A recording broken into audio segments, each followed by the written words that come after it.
Murphy. Thank you very much, Mr. Chairman. I'll stay with you, Dr. Fauci. Apologize for not giving you a break. There was a study that got some attention regarding Big Ten and Pac-10 athletes that found that 15% of them who had COVID-19, whether or not they showed symptoms, had evidence of myocarditis, an inflammation, damage to the heart muscle. What are the long-term effects for someone with myocarditis? What is the current understanding of the possible more general long-term effects of somebody who has had COVID and recovered? And are these effects observable in asymptomatic COVID-19 patients? Yeah, Senator, thank you for that question. I actually had mentioned that in my opening comments, but I thank you for giving me the opportunity to expand on that. That's really quite puzzling because the individuals there were two studies.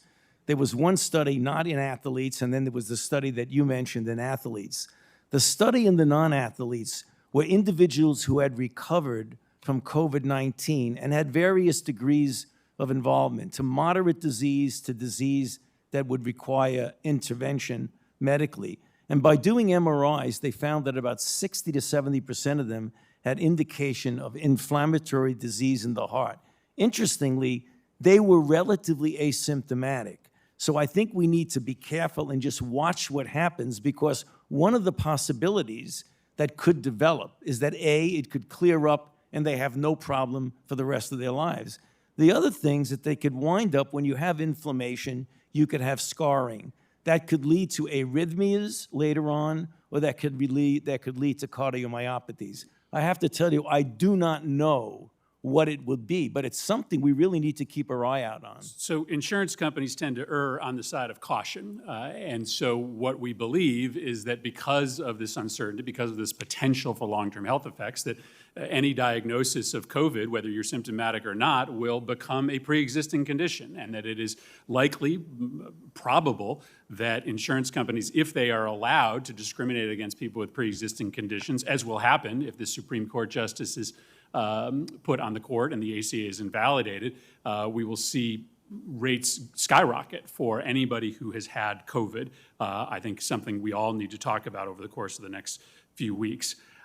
Dr. Redfield, Admiral, I want to come back to this question of the guidance on testing. I think this is really important because, we have to take the president at his word.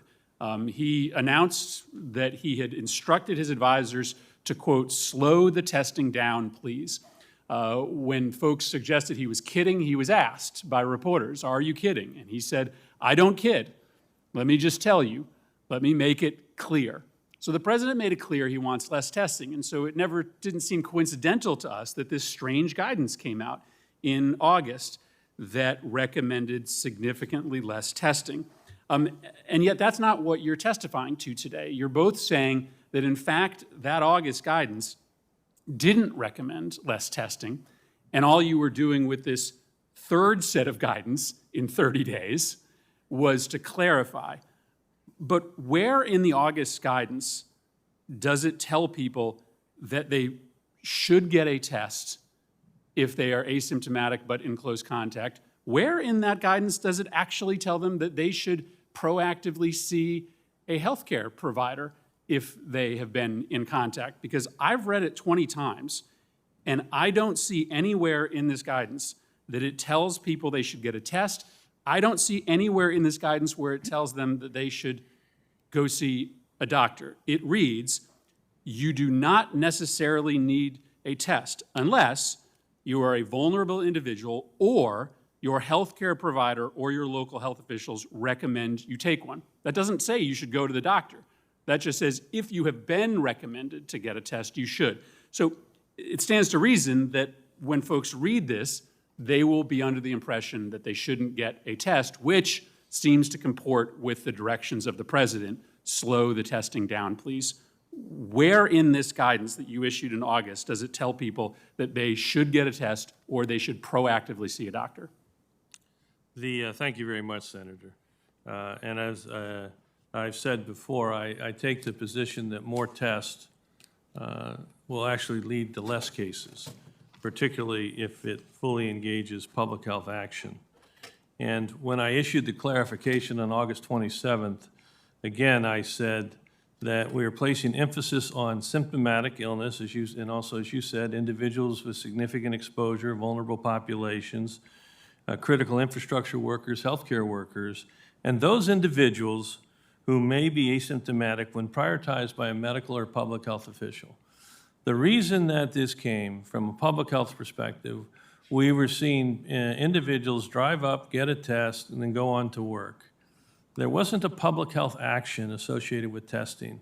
So we calculated that this would help bring a public health action to testing. But notably, you don't tell people in this guidance that they should go see a doctor. When we clarified the day after, I put very clearly what the clarification was about the emphasis, and the final category were those individuals who were asymptomatic when prioritized by a medical or public health individual. And again, the intent was for testing to drive an action that was for a public health objective.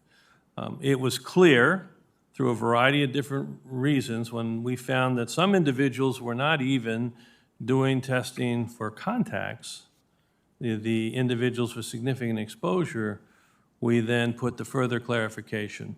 I had thought that the August 27th clarification statement that I put out would carry the football over the goal line. It didn't. But I can tell you there was no intent of this guidance to decrease testing. On the contrary, the intent was to link testing and to drive a public health action. And again, the manner in which it was interpreted by a number of individuals was such that it didn't accomplish that goal. I think I'm over my time. This has just been dizzying for public health professionals. They're just awaiting the next correction. Thank you, Mr. Chairman. Thanks, Senator